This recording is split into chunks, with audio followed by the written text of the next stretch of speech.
I just received my koi. These are, well, you really can't see them too good, but they want out of their bat. Look at that.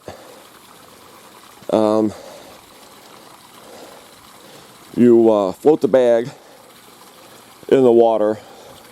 It's a pretty good sized bag. I thought they'd be individually bagged, not all together. But anyway, float the bag for about 30 minutes to let the temperature acclimate so the temperatures are the same. Then what I'll do is every 15 minutes or so, I'll take some of the pond water and put it in the bag. Wait 15 minutes, add a little bit more, wait 15 minutes, add a little bit more, because what you want to do is slowly acclimate them to the pH, bacterial levels, and everything else of your pond water. Just like a fish tank, saltwater tank, freshwater fish tank. That's what you have to do. Some of these fish, like that big one right there, that you really can't see. Before I put them in, I'll make sure I get a good shot of them. These are hand-picked koi that I picked. That big one there, this guy right here, that you can't really see. Yeah, I was hoping we could. I don't want to toss them around too much. There we go. But anyway, it was like a $120 fish, believe it or not. Now you think, holy shit, what idiot would spend $120 on a fish? Me. But if you think about it, all that is 4 eating out times. Because on average, it probably costs about $30 for you to eat out. You know, for a couple to eat out. And so really, that's really not that much. So 4 eating out meals. Some of the smaller ones there, they average $45. There might be a $35 one in here maybe. But anyway, these are imported koi. These are not U.S. bred koi. I like purchasing imported bred koi. They live longer. They're a better koi than U.S. bred ones. Because face it, the U.S. bred koi, they just want to breed them, get them out quick so they can make some money. These ones here, you hand pick the ones you want. The price, the longer they have them in stock, the cheaper the price gets. Markings is a huge thing on koi, but anyway, that big one there, I like him. The gold one there, I have another couple of gold ones in there. No, one. I have one gold one floating around. But anyway, so anyway, yes. I'll let them sitting here for about a half hour. Then I'll come back, add a little bit of water to it.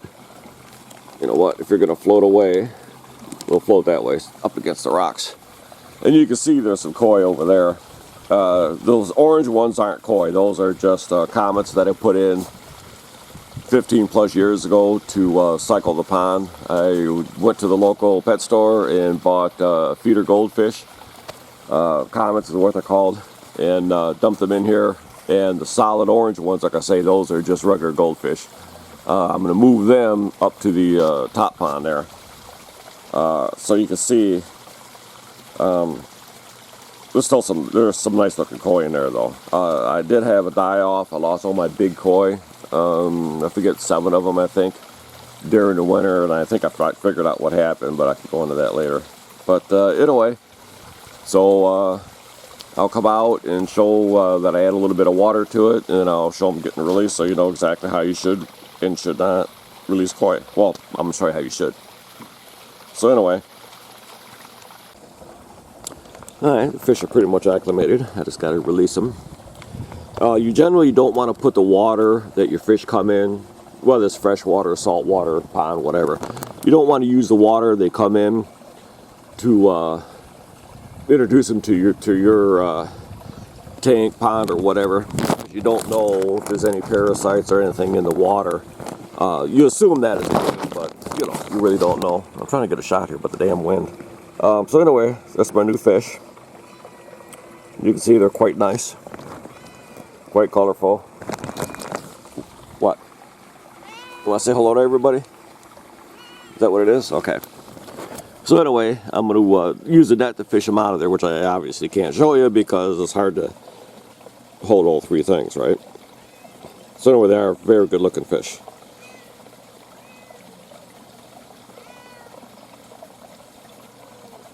And sometimes when you put them in, they'll be, you know, a little iffy at first, but they usually will bounce back because it's a whole new thing for them. You know, they're trapped in a bag in the dark, shipping overnight, and then when you release them, sometimes it can be a little bit of a shock to them. But they are very good looking fish. And you can see they definitely want to get out. What? God, you're a pain. Yeah, whatever. See if I can manage. See if I can do this.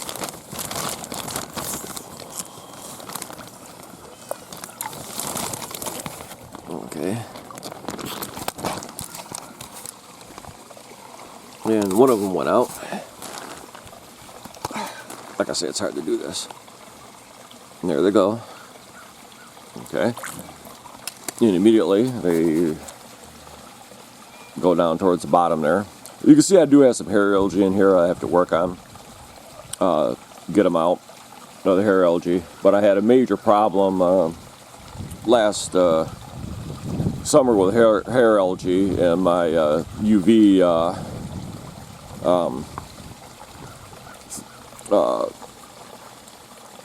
transformer fried, and I didn't do it.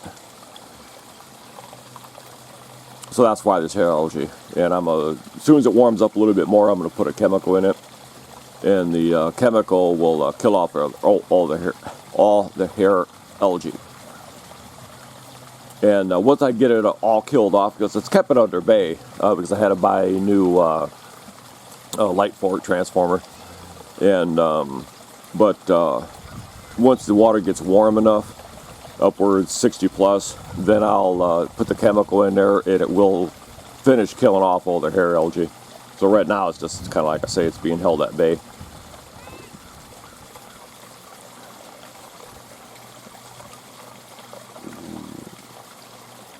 Okay. Now if you look at this guy here, you can really see he's got some nice markings. I like the almost blue, really. I really like his markings.